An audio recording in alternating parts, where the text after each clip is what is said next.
नमस्कार, जय श्री कृष्ण। वसुदैव सुतं देवं कंसचाणूरमर्दनं देवकी परमानंदम कृष्णम वंदे जगद्गुरुम।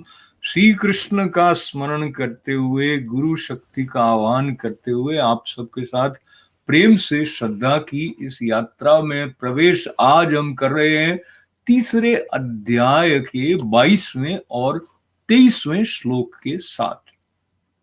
बात है गोविंद की, और गोविंद की बात को लेते हुए हम एक शब्द कई अर्थ देता है। गोविंद का एक अर्थ है वो जो इंद्रियों की रक्षा करने वाला है, तो जो सभी इंद्रियों का स्वामी है, तो वो हमारा जो आत्मीय है, उस श्री कृष्ण को प्रणाम करते हुए उसका जो योगेश्वर स्वरूप है वो मुखरित कैसे हुआ है श्रीमद् भगवद गीता में।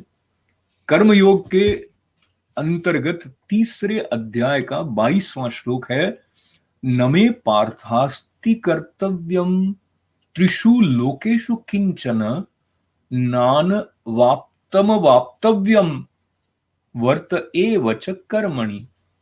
हे अर्जुन, मुझे इन तीनों लोकों में न तो कुछ कर्तव्य है और न कोई भी प्राप्त करने योग्य वस्तु अप्राप्त है, तो भी मैं कर्म में ही बरतता हूं। कौन कह रहे हैं? श्री कृष्ण कह रहे हैं। श्री कृष्ण, जब हम यह नाम उच्चारित करते हैं तो एक स्वरूप आ जाता है जिसमें या तो मुरलीधर या सुदर्शन चक्रधर या फिर ये जो पार्थ के साथ में उसके सारथी के रूप में कुरुक्षेत्र के मैदान में उसको गीता का उपदेश देते हुए मोर मुकुटधारी जो श्याम वर्ण के श्री कृष्ण हैं, मुकुंद माधव हैं, ये 108 1008 नामों से उनकी कीर्ति का गान करते हुए हम मन ही मन प्रसन्न भी होते हैं, शुद्ध भी होता है मन, पावनता भी होती है। साथ ही साथ ये स्मरण करना इस श्लोक के साथ में प्रासंगिक लगता है कि कृष्ण आगे जब विराट रूप दिखाते हैं अर्जुन को, वो वाला संकेत थोड़ा थोड़ा यहाँ पर आने लगा है। उसको लेके ही अर्जुन उनसे बाद में उनके स्वरूप को दिखलाने का प्रार्थना युक्त निवेदन जो करते हैं। तो पुनः इस श्लोक को देखें, नमे पार्थास्ति, तो पार्थ शब्द जो है वो प्रथा उनकी माता जी के नाम से, उनका पुत्र है अर्जुन जी। तो जो पार्थ कह रहे हैं तो वो उनको बचपन से जानते हैं, उनके सखा हैं, उनके भाई भी हैं, तो वो सब याद दिलाते हुए पर साथ में अपना दूसरा स्वरूप ले रहे हैं। नमे पार्थास्ति कर्तव्यम त्रिषु लोकेषु किंचन, मतलब तीनों लोगों में मुझे तो कोई कर्तव्य है ही नहीं। कौन कह रहे हैं? श्री कृष्ण कह रहे हैं। और ये भी कह रहे हैं नानम वाप्तम वाप्तव्यम, मतलब उनके लिए तो अप्राप्त कुछ है ही नहीं। लेकिन अगर आप सिर्फ ये वाला जो स्वरूप है, जो देहधारी एक रूप के साथ में कृष्ण है, तो उन्होंने ये युद्ध के पहले प्रार्थना की थी जाकर कि युद्ध टल जाए। दूत के रूप में गए थे पांडवों के, कौरवों के पास, पर उन्होंने माना नहीं था।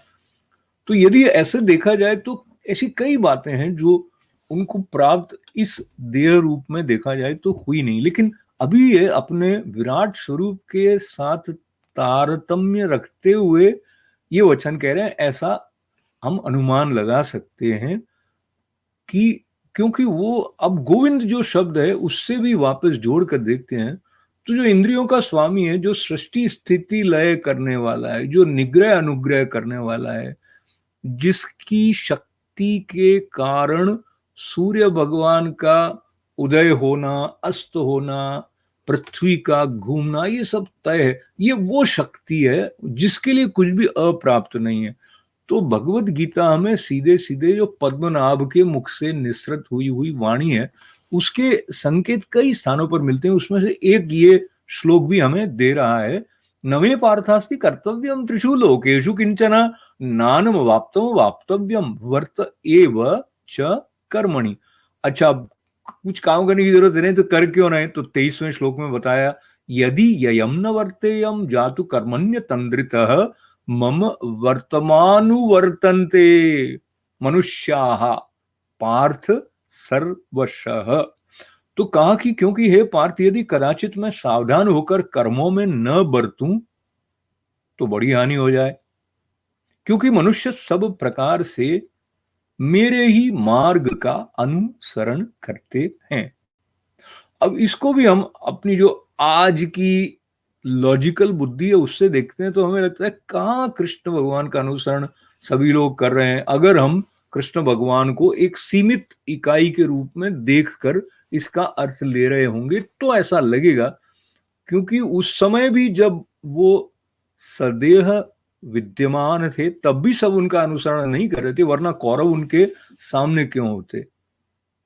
और आज भी कई तो उनको उस रूप में मान नहीं रहे हैं।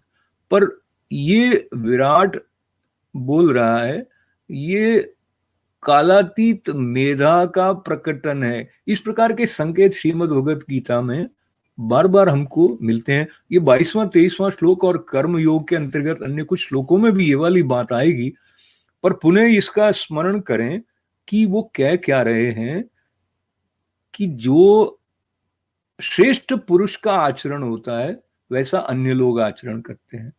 तो इसमें एक ये भी संकेत हो गया कि जो श्रेष्ठ प्रकटन है कहीं भी किसी भी क्षेत्र में, वो दिव्य का बिना किसी आवरण का प्रकटन हो गया। यानी जो सर्वोत्तम है वो वह है। वह कौन है? हम उनको श्री कृष्ण कहते हैं, हम उनको भगवत कहते हैं, भगवत गीता जब कह रहे हैं हम उनको ईश्वर कहते हैं। तो ये मैं अपनी समझ से जैसे देख रहा हूं वो आपके साथ बांट रहा हूं।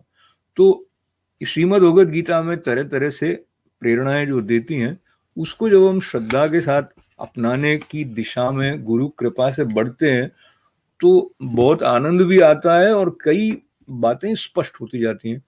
तो गुरुवाणी से निकली हुई ये बात को आपके साथ बांटते हुए, जहाँ उन्होंने कहा स्थान भ्रष्टान शोभनते केशा दंता नखा नरह, ये संस्कृत में एक कहावत है। तो इसका अर्थ क्या है कि जो अपना स्थान छोड़ देता है तो वो अमंगल हो जाता है और वो काम का नहीं रहता है, वो अच्छा नहीं माना जाता। क्या क्या है, जैसे बाल कट गए, तो बाल कटे हुए जो होते हैं ना उनको पवित्र तो नहीं मानते ना। इसी प्रकार नाखून कट गए तो कटे हुए नाखून तो स्थान भ्रष्टा, मतलब अपना स्थान उन्होंने छोड़ दिया तो वो शोभायमान नहीं है। क्या क्या? केशा दंता, दांत टूट गए तो भी, और ये नखाह और नरह। तो ये जो नरह जो है उसको इन तीनों के साथ जोड़ा है। वो गुरु मेरे जो स्वामी जी ने जिस तरह स्पष्ट किया, मुझे लगा आपके साथ बांटा जाए। तो क्या है नर का स्थान जहां पर उसकी शोभा होती है? नर जो है वो चैतन्य है। तो ये जो चैतन्य है वो अगर जड़ के साथ जुड़ जाता है और अपना चैतन्य का जो स्थान है, तो कॉन्शियसनेस को छोड़कर मैटीरियल की तरफ ही अगर ध्यान देने लग जाता है तो वो शोभायमान नहीं होता। ऐसे कई नर हम देख रहे हैं अपने आसपास, हम भी कभी कभी उसी स्थिति में हो सकते हैं, हुए होंगे। पर न हो इसके लिए हम गीता माता के चरण पकड़ लेते हैं कि हमारे अंदर वो स्पष्टता आए कि हम अपने स्थान के प्रति स्पष्ट हो और उसको छोड़े नहीं। क्यों नहीं छोड़े? क्योंकि स्थान भ्रष्टा न शोभनते केशा दंता नखा नरह। तो बाल, नाखून, दांत और नर यानी मनुष्य, तो फिर वो सुंदर नहीं रहेगा। फिर वो ऐसा नहीं रहेगा कि जिसको हम कहें कि इसकी शोभा है। तो आपकी शोभा बड़ी बनी रहे और जो चैतन्य में आपका स्थान है वो बना रहे। मेरा भी, हम आपका का मतलब हम सबका।